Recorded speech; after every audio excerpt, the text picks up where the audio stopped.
नमस्ते दोस्तों। अगर आप ग्रुप डी की तैयारी कर रहे हैं और ग्रुप डी का एग्जाम आपको देने जाना है तो ये प्रश्न देख के जाइएगा। एक्सपेक्टेड क्वेश्चन है ये ग्रुप डी एग्जाम के लिए। स्टार्ट करते हैं। पहला सवाल, यदि x इंटू वाई बराबर 18 और x square plus y square बराबर 45 है तो x प्लस वाई का मान क्या होगा। देखो, x गुने वाई दो संख्याओं का गुणा 18 है। ठीक है। अब वो 9 दूनी 18 हो सकता है, 6 तिया 18 भी हो सकता है ना। कोई भी दो संख्या वो हो सकती हैं। लेकिन हमसे एक बात और कही गई है कि x square plus y square बराबर 45, यानी कि जिन संख्याओं का मान एक्स और वाई का मान जो आप लेंगे, ठीक है, जो जिनका मल्टीप्लाई करने से 18 बनेगा उन्हीं का स्क्वायर करके जोड़ने से 45 भी बनेगा। ये बात समझ में आ गई। चलिए करके देख लेते हैं। अगर मैं x का मान 9 लेता हूं और y का मान 2 लिया और दोनों का गुना 18 आ गया। ठीक है, यहां तक बात क्लियर है। लेकिन अगर x का मान 9 है तो मैं 9 का स्क्वायर करूंगा तो इसका मान तो 81 हो जाएगा, जो कि 45 से बहुत ज्यादा हो जाएगा। तो मुझे ये मल्टीप्लाई नहीं लेना है। मैं 6 दूनी 18 ले सकता हूं, 6 तिया 18। ठीक है भाई, x का मान मैंने 6 लिया, ये मेरा x और ये मेरा भाई, 6 तिया 18। अब मुझे दूसरी कंडीशन में 6 का स्क्वायर करना है और 3 का स्क्वायर करना है, दोनों का जोड़ के 45 आना चाहिए मान। तो 6 का स्क्वायर 36 होगा, 3 का स्क्वायर 9 होगा और दोनों को जब जोड़ेंगे तो 45 आ जाएगा। दोनों कंडीशन सेटिस्फाई हो गई। तो x का मान मेरा 6 हो जाएगा, y का मान 3, दोनों का गुना करेंगे तो 18 हो जाएगा। ठीक है। फिर हमसे कहा था कि x square plus y square का मान 45 होना चाहिए। ठीक है। तो x का मान हमने देखो 6 लिया है ना, तो 6 का स्क्वायर, y 3 लिया है, 3 का स्क्वायर बराबर देखो 45 आएगा कि नहीं। 6 का स्क्वायर 36 प्लस 3 का स्क्वायर 9, 36 और 9 को जोड़ेंगे तो 45 आ गया। क्लियर। अब हमें x प्लस वाई का मान बताना है, x प्लस वाई का मान बताना है। तो x का मान तो हमारा देखो 6 है, ठीक है, y का मान 3 है, दोनों को जोड़ के बता दीजिए 9 है। ये हमारे सवाल का आ गया सही जवाब। ठीक है, 9, यानी कि डी ऑप्शन बिल्कुल सही जवाब है। फिर से कह रहा हूं, ग्रुप डी की जितने ही बच्चे तैयारी कर रहे हैं ये सभी एक्सपेक्टेड क्वेश्चन है, ग्रुप डी एग्जाम में आने वाले हैं ये सवाल। सभी बच्चे इस वीडियो को जरूर देख करके जाएं। अब देखेंगे अगला प्रश्न। अगला सवाल, एक वस्तु के क्रय मूल्य तथा विक्रय मूल्य का अनुपात 13:9 है। क्रय और विक्रय, क्रय मतलब कॉस्ट प्राइस, विक्रय मतलब सेलिंग प्राइस। इसका जो अनुपात है वो 13:9 है। ठीक है। वस्तु पर 320 रुपए की हानि होती है, 320 रुपए की हानि हुई है। अब एक बात को ध्यान से समझना कि कॉस्ट प्राइस मेरा किसी वस्तु का 13 रुपए है और उसको बेचा है मैंने 9 रुपए में। 13 की चीज को देखो 9 रुपए में हम बेच रहे हैं, अनुपात में बेच रहे हैं कि नहीं बेच रहे। 13 की चीज को 9 में बेच रहे हैं तो कितने का नुकसान हो रहा है, 4 का नुकसान हो रहा है कि नहीं हो रहा। 4 रुपए कम में बेच रहे हैं। यहाँ 4 का नुकसान है, वहां 320 रुपए का नुकसान है, तो 4 की वैल्यू 320 के बराबर, तो 1 की वैल्यू कितने के बराबर भैया, 80 के। एक अनुपात की वैल्यू 80 है। हमसे बोला है क्रय तथा विक्रय मूल्यों का जोड़ रुपए में कितना होगा। जोड़ बताना है, क्रय और विक्रय दोनों को जोड़ दो भाई अनुपात में, 13 और 9 22 हो जाएगा। जोड़ के बताना है तो सीधे सीधे जोड़ के गुना कर दो। एक अनुपात की वैल्यू 80, तो 22 अनुपात की कितनी, 80 से गुना कर दीजिए। जीरो आएगा लास्ट में। 8 दूनी 16 का 6 हासिल लगे 1, 8 दूनी 16 हासिल का 1 17, 1760 आ जाएगा, जो कि हमारे डी ऑप्शन में दिया गया है सवाल का बिल्कुल सही जवाब। अब देखेंगे अगला प्रश्न। अगला सवाल है, यदि किसी टैंक का 1/3 भाग भरे होने पर उसमें 240 लीटर पानी आ जाता है, आधा भरे होने पर उसमें कितना पानी होगा। देखो, कोई एक टैंक है, ये पूरा भरा हुआ है, एक टैंक, एक में से भरा हुआ कितना है, 1/3 भाग भरा हुआ है। 3 एकम 3, 3 में से एक गया, बचा कितना, 2/3। इतना भाग खाली है। जब इतना भरा हुआ है तो इतना खाली बचा। तो जब इतना खाली होता है तो उसमें कितना पानी आ जाता है, 240 लीटर पानी आ जाता है, ये कहा है। ठीक है। चलिए, 2 से कटाइए 12 बार में और 1 की 0 120, 3 का गुना कर दो 120 से तो ये हो जाएगा 360। यानी कि 360 आंसर नहीं है, ऑप्शन में भी नहीं है और आंसर भी नहीं है। 360 लीटर, ये 360 लीटर जो निकल के आया ना, टोटल टैंक का मान निकल के आया है। आपसे पूछा गया था आधा भरे होने पर, ये तो पूरा भरे होने पर आएगा इतना, आधा भरे होने पर। तो आधे के लिए क्या करेंगे, 360 में आधा कर दो यानी कि 2 से भाग कर दो तो 180 लीटर पानी आएगा आधा भरा होने पर। ठीक है, 180 यानी कि सी ऑप्शन हो जाएगा सही जवाब। अब देखेंगे अगला प्रश्न। अगला सवाल है, यहाँ पे देखिए विषम संख्या ज्ञात कीजिए। 4 ऑप्शन में से हमें कोई एक विषम संख्या पता लगानी है और वो विषम संख्या कौन सी होगी ये हमको सही देखना है। अगर आप ध्यान से देखोगे 48, 12, 36 ये तीनों सम संख्या हैं। ठीक है, ये तीनों सम संख्या हैं लेकिन ये विषम है, ये हो गया सही जवाब। ठीक है, लेकिन कोई ना कोई लॉजिक भी तो हो सकता है भाई, क्या पता ये सही ना हो। लॉजिक भी तो कुछ चीज होती है, लॉजिक का भी तो बारे में पता होना चाहिए। तो वो लॉजिक क्या है जिसके अनुसार ये हमारा सही जवाब। देखो ये 48 है ना, पहले वाली संख्या लिखो 4, 4 का मल्टीप्लाई 2 से करो 8 मिलेगा दूसरी संख्या। पहले वाली संख्या 1 मल्टीप्लाई 2 से करो 2 मिलेगा दूसरी संख्या। पहली संख्या 3 मल्टीप्लाई 2 से करो 6 मिलेगा दूसरी संख्या। यहाँ पे ऐसा नहीं है, लॉजिक पता चल गया ना। इन तीनों में तो सेम लॉजिक लग रहा है लेकिन इसी में नहीं लग रहा ये लॉजिक। ठीक है, ये हमारा बिल्कुल सही जवाब हो गया, विषम संख्या हो गई। अब देखते हैं अगला सवाल। अगला प्रश्न है, ये सवाल ना बड़ा ही कठिन सवाल है। अगर आपको आसान लग रहा है ना तो आप वीडियो को यहीं पे रोक दीजिए और खुद से करके देख लीजिए एक बार। अगर आपका आंसर आ जाए तो मुझे कमेंट में बता देना, अगर नहीं आए तो फिर प्ले करके वीडियो को देख लेना। यहाँ पे मिसिंग नंबर ये रहा, यहाँ पे कौन सी संख्या आएगी ये बताना है।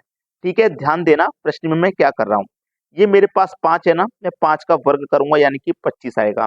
ये 12 है, 12 का वर्ग करूंगा, 12 का वर्ग करूंगा तो 144 आएगा। अब इन दोनों को जोड़ दूंगा। ठीक है, इन दोनों को जोड़ दूंगा, 5 और 4 9। ठीक है, 2 और 4 6 और ये वाला 1 169 आ गया, जो कि इस 13 का स्क्वायर होता है। इन दोनों का स्क्वायर मिला के इसके स्क्वायर के बराबर बना।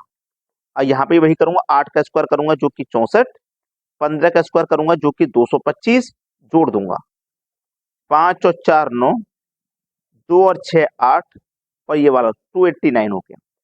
289 ये 17 का स्क्वायर होता है, ये बात आप अच्छे से जानते हैं। ठीक है, और ये क्या है 25 का स्क्वायर। देखो 13 का स्क्वायर बना यहाँ पे, यहाँ 17 का बना, यहाँ 25 का बनेगा। 25 का मतलब 625 बनेगा। 25 का स्क्वायर 625 होता है। ये 24 है ना, 24 का स्क्वायर करो, इस संख्या का स्क्वायर करो, दोनों का स्क्वायर मिला के 625 बनना चाहिए। तो 24 का जब मैं स्क्वायर करूंगा तो 24 का स्क्वायर कितना होता है भैया, 24 का स्क्वायर होता है 576। 24 का स्क्वायर होता है 576। अब 576 625 से कितना कम है, कितना कम है ये चेक कर लीजिए, पता लग जाएगा।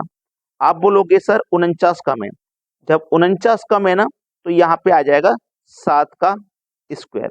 7 का स्क्वायर करोगे तो 49, 49 576 को जोड़ोगे तो 625 हो जाएगा। तो यहाँ पे जो आने वाली संख्या है वो है 7। 7 किधर है भाई, पहले ऑप्शन में। ये बिल्कुल सही जवाब हो गया। तो बताइए कठिन प्रश्न था कि नहीं। अब देखते हैं अगला सवाल। अगला सवाल, यदि 7 मकड़ी 7 दिन में 7 जाल बुने तो एक मकड़ी एक जाल कितने दिन में बुनेगी। ये टाइम एंड वर्क का फॉर्मूला है M1D1 बटे में W1 बराबर M2D2 बटे में W2। M का मतलब कितनी मकड़ियां हैं भैया, 7 मकड़ियां हैं। D का मतलब दिन कितना ले रही है 7, वर्क कितना है 7 जाल बनाने का। बाद में एक मकड़ी है, कितने दिन में बनाएंगी, D2 पूछ रहा है, कितना एक जाल बनाना है। एक से एक कटा, 7 से 7 कटा, इधर बचा 7, इधर बचा D2, तो D2 की वैल्यू आ गई भैया 7 दिन, यानी कि सी ऑप्शन हो जाएगा आपके सवाल का बिल्कुल सही जवाब। अब देखेंगे अगला प्रश्न। अगला प्रश्न है, 60 आदमी 14 दिन में 280 किलो चावल खाते हैं तो 30 आदमी कितने दिन में 120 किलो चावल खा लेंगे। देखो M1D1 बटे में W1 बराबर M2D2 बटे में W2। M का मतलब कितने आदमी है 60। ठीक है, डी फॉर दिन, कितने दिन है 14, ठीक है। वर्क कितना है 280 किलो चावल खाने का वर्क है। बाद में कितने आदमी है 30, कितने दिन में खाएंगे नहीं पता, T2 की वैल्यू पूछा है। वर्क कितना है 120 किलो चावल खाने का वर्क है, ठीक है। चलिए 30 से 60 कट जाएगा 2 बार में, भाई बराबर में आमने सामने संख्या कट जाती हैं, ऊपर से ऊपर नीचे से नीचे कट जाती हैं। जीरो से ये जीरो कट गया, 14 एकम 14, 14 दूनी 28 कट गया, 2 से 12 कट गया 6 बार में, ठीक है। अब क्या होगा क्रॉस मल्टीप्लाई ऐसे, तो 6 का गुना 2 से हो जाएगा तो 12 आएगा, और इधर क्या बचा D2, तो D2 की वैल्यू कितनी आ गई भैया 12 दिन आ गई, यानी कि बी ऑप्शन हमारे सवाल का यहाँ पे सही जवाब है। समझ में आ गया सवाल सभी को। अब देखेंगे अगला प्रश्न। अगला सवाल है, एक छात्र को परीक्षा में पास होने के लिए 40% अंक चाहिए थे, उसने 178 अंक प्राप्त किए और 22 अंकों से फेल हो गया, तो कुल पूर्णांक कितने थे। ऐसा सवाल आए तो आपको दोनों ही तरफ पास बना लेना है, दोनों ही तरफ पास लिख लीजिए। देखो पास होने के लिए 40% चाहिए था ना, प्राप्त किया उसने 178 और 22 अंक से फेल हो गया, तो ये जो 22 अंक से फेल हुआ है ना, अगर मैं इसको 178 में 22 और जोड़ दूं, यानी कि 178 तो प्राप्त कर लिए, अगर ये 22 अंक और प्राप्त कर लेता तो ये फेल नहीं होता, पास हो जाता। भाई 22 अंक से फेल हुआ है, इसका मतलब ये 22 अंक इसने कम प्राप्त किए, अगर मैं इसको ये 22 अंक और दे दूं तो ये पास हो जाएगा, तो मैंने दोनों तरफ पास बना लिया। 40% बराबर 178 में 22 जोड़ दीजिए तो ये हो जाएगा 200, ठीक है 200 हो गया। तो चलिए 40% के बराबर 200 के, तो 1% कितना 40 से भाग कर दो, 1% का मान निकल आएगा। 100% का मान के लिए 100 से मल्टीप्लाई कर दो, जीरो से गया जीरो, 4 पंजे 20, 5 का गुना 100 से किया 500 आ गया। पूर्णांक कितना था 500 था। बी ऑप्शन हो जाएगा सवाल का बिल्कुल सही जवाब। अब देखेंगे अगला प्रश्न। अगला सवाल है, एक परीक्षा में कमल ने 70% अंक प्राप्त किए और 4 विषयों में से 3 विषय में 81, 66, 61% अंक मिले, तो चौथे विषय में उसे कितने प्रतिशत अंक मिले। देखो परीक्षा में कितने विषय हैं 4 विषय हैं, तो एक परीक्षा 100 नंबर की, तो 4 विषय हैं तो 400 की हो जाएंगी। अब इस 400 में से टोटल परीक्षा 400 की होगी, 400 में से उसने 70% प्राप्त किया। 70% परसेंट का मतलब बटे में 100 रहेगा, 2 जीरो से 2 जीरो कटा दो, 4 सत्ते 28 और 1 ही जीरो, यानी कि 280 उसने प्राप्त किया है। 70% मिले ना, इसका मतलब 400 में से कितना मिला 280 मिला, ये बात क्लियर हो गई। और उसने प्राप्त कितना किया है 81, 66 और 61, 81 प्लस 66 प्लस 61 को जोड़ लो, 1 और 6 7 और 1 8, 6 और 6 12, 12 और 8 20, 208 उसको मिला है। 280 नहीं 208 मिला है। चारों विषय का मिलाकर के 280 था, 3 विषय का 208 है। ये 70% चारों विषय का था ना, तो चारों विषय का मिला के 280 हमको प्राप्त हुआ, 3 विषय का 208 है, तो चौथे विषय का कितना है 280 में से 208 माइनस कर दो, बचेगा 72। चौथे विषय का कितना है 72% मिला है चौथे विषय में, ठीक है। डी ऑप्शन हो गया सवाल का करेक्ट आंसर। अब देखेंगे अगला सवाल। अगला सवाल है, एक परीक्षा में 900 लड़कियां तथा 1100 लड़के बैठे हैं, इनमें से 40% लड़कियां तथा 50% लड़के उत्तीर्ण हुए, तो कुल कितने प्रतिशत विद्यार्थी उत्तीर्ण हुए। 900 लड़कियां, 900 में से कितने 40%, 900 का 40% निकालो, परसेंट का मतलब बटे में 100। लड़के हैं 1100, लड़के कितने 50%, तो 1100 का 50% निकालो, परसेंट का मतलब बटे में 100। गए 2 जीरो से 2 जीरो, यहाँ पे भी गए 2 जीरो से 2 जीरो, 9 चौक 36 और 1 जीरो 360, 11 पंजे 55 और 1 जीरो 550। लड़कियां 360, लड़के 550। 360 और 550 को जोड़ लीजिए, जीरो का जीरो जोड़ेंगे तो जीरो ही आएगा। 6 5 11 हासिल लगा 1, 4 और 5 9, ये हो गया 910। तो हमारे पास ध्यान देना 1100 लड़के हैं, 900 लड़कियां हैं, टोटल कितने हैं? 2000। 2000 में से कितने उत्तीर्ण हुए? 910। 910 ही तो उत्तीर्ण हुए, ठीक है। प्रतिशत के लिए 100 से गुना, प्रतिशतम बताना। जीरो से गया जीरो और 2 जीरो से गए ये वाले 2 जीरो। 2 से घटाएंगे 91 को, 45 दूनी 90, यानी कि 45.5 आएगा। 2 से डिवाइड करेंगे तो अब ये कहां पर है भाई? बी ऑप्शन में दिया है, तो बी ऑप्शन हो जाएगा सवाल का बिल्कुल सही जवाब, ठीक है। सभी बच्चे वीडियो को लाइक करके जाएं, सभी बच्चे, ठीक है दोस्तों, धन्यवाद।